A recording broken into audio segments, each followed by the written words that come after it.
Shoemaker, Andrew Calvano. It is Tournament Talk on the Tournament Edge. Andrew, the first race we're going to cover tonight is Saturday, November 12th race at Aqueduct, race 7. It's the Red Smith Handicap, going 2 turns on the turf for 3-year-olds and up. It's a field of 11. Wake Forest, the 8-horse, is your 8-5 morning line favorite. Needs no intro. It's Chad Brown, Javier Castellano. He's much the horse to beat here, Andrew, but there's 2 things I don't like about this horse. First of all, he's a dead closer, in my opinion, who and especially at a mile and 3/8, who clearly needs a lot of pace. And secondly, Andrew, I've looked at a lot of this horse's races this year since coming to the U.S. Just seems like the horse doesn't want to win. So at 8-5, being pace compromised and not liking to win a whole lot, I'm going to play against. Yeah, and I'm with you, Bob, and hit the nail on the head there. Only one win on the U.S. side ever since coming over from Europe. And that was the Man O' War back this spring. And he doesn't really seem to be the same horse that he was, who closed in monster fashion that day. So definitely a play against for me here, especially at 8-5 and maybe get hammered down a little bit more.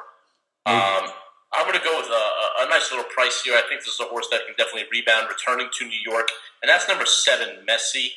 A similar situation, I guess you could say, where, you don't really know if the horse wants to win. He's kind of on the downside this year, but I think the Sky Classic at Woodbine was a very valiant race here.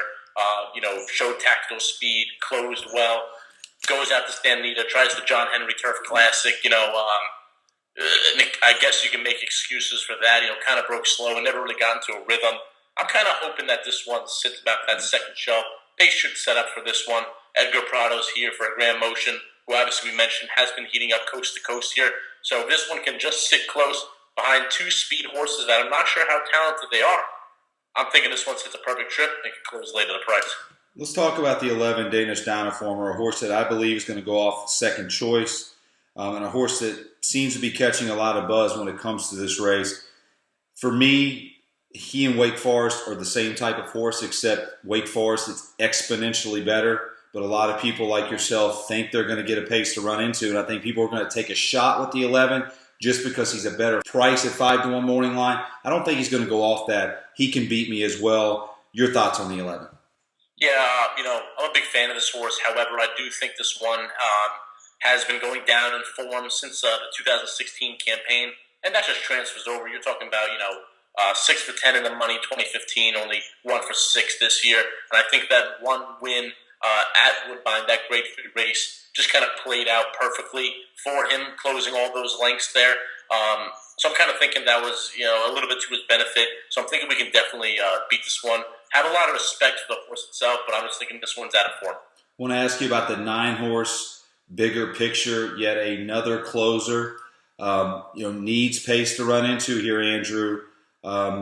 Guys, again, like you think he's going to get it. It's Mike Maker. It's Jose Ortiz. I think if you go back to the August 12th effort, it makes him a player in here. But yet again, in comparison to the 11 horse, in comparison to the 8, just doesn't seem fast enough. Your thoughts on the 9? Yeah, I'm kind of in the same boat with you there. Hoping this one will kind of take money and it kind of switches on the morning line charts with my horse. This one actually is one of 2 horses in this field that I've actually had a win over this Aqueduct horse. But I think he's just a little bit too slow, and I don't think he can keep up today, so he's going to be a play against as well. How many times, Andrew, are you and I on this show talking about turf races in New York, and we say these jockeys just aren't aggressive? Even though races on paper look like they're going to be fast on form, how many times do we say, look, jockeys just don't want to go out and run races to the speed of the horses that they're on? Oh, yeah, without a doubt. It's literally every turf race that we cover, whether at Belmont, Saratoga, or Aqueduct, everyone. So I'm with you that on paper, it looks like there's at least 3 horses that want to go to the lead and run each other into the ground and set it up for something else. But here's what I'm going to tell you. I think Wake Forest is horse to beat, as I mentioned. I don't really like the 11, and I don't like the 9. I hear you on the talent of Messi, but again, that form is declining, and I can't get past that race at Santa Anita. So I'm going to go with the 12 horse Tale of Fancy at 15-1 morning line off a 92-day layoff with Barclay Tagg and Manny Franco aboard. I've been a fan of this horse for quite some time. Yes, he's been in allowance races, winning races, and now he's stepping up into company, well beyond his level to this point. But I get a 15-1 morning line horse, a horse that's probably going to be an overlay, a horse that's going to be forwardly placed, and I'm banking that these jockeys, once again, on these closers that have way more talent, they get lazy and they let this 12 horse go out there with the 6, and they go dawdling early, and I think the 12 is better than the 6. Look at those 2 workouts, 5 furlongs and 1 minute flat, 5 furlongs and 1 minute flat. I think this horse is ready to run a solid race off the layoff. I get a horse at double digits. If one of those horses at lower odds want to pass me, that they can go ahead and do it. Again, this is a bit of a reach, but I'll take Tale of Fancy, a good NYRA circuit horse, at 15-1. Yeah, and I'm actually a big fan of this one as well, and looked at this one at very hard depth here. My 2 concerns were the post and the layoff. No doubt that this one is definitely working out to run a huge race here, especially stepping up in class and ultra respect for the connections, Manny Franco, especially the work he does this time of year. When he's not in the shadow of the Javier Castellanos and the Johnny V's. This time of year is when he really brightens up as a rider. Barclay Tagg, who doesn't have the hottest meets, is off to a hot start here at Aqueduct. And I think it goes to say that at least I've made a nice little profit off. When he starts getting hot, that's when you want to ride him. Absolutely. That's when he comes in with these big prices here. I'm not so worried about the class of this one. I definitely think he's ready for the challenge. Like I said, Bob, my knocks on him were the layoff and the outside post. But other than that, I think this is a very prime horse, and a horse that at 15-1 is a solid tournament play.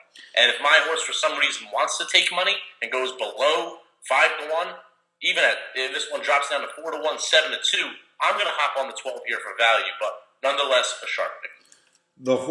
The horse that worries me in reference to the 12, and obviously, and I just mentioned it was the 6, Smooth Daddy, who I think is the fastest horse in this race. I mean, if you go back to some of these races this horse has ran, July 8th at Belmont Park, the $90,000 allowance race, 123 time form U.S. speed figure. He was picking them up and putting them down.